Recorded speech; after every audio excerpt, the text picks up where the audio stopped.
Alright, this is the Ducati Monster 821.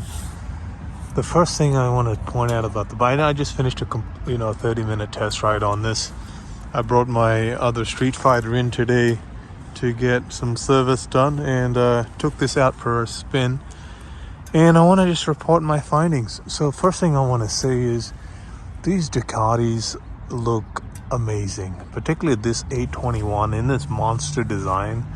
It just looks bloody amazing with this steel trellis frame. It looks so much better than the new version. So I know Ducati kind of went away from the steel trellis frame on the new one, but this is just a classic design. Just look at it. Look at how gorgeous it looks. I mean, there's nothing like a Ducati in terms of looks. It just looks absolutely spectacular.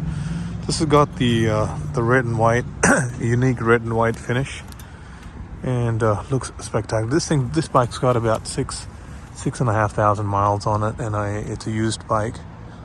They're selling it for about 7K here at the dealership. So I thought I'd try it out, and I really enjoyed the riding experience. It was very comfortable.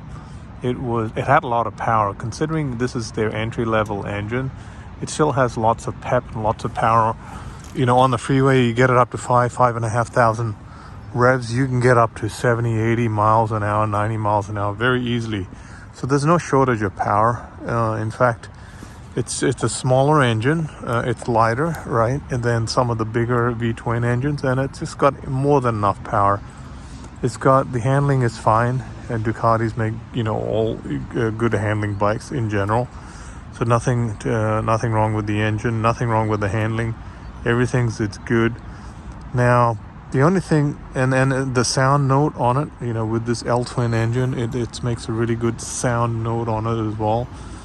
The only thing for me is, and actually the other thing I enjoyed about this bike is I felt it's more roomier than the new Monster, entry level, the Monster 950 or the new Monster. So this one's got definitely more room, just the way it's designed.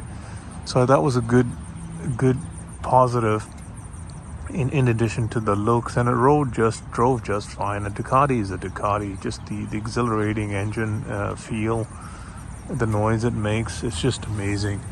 So that's what I really enjoyed this bike. I really enjoyed it. Ducatis are just incredible bikes.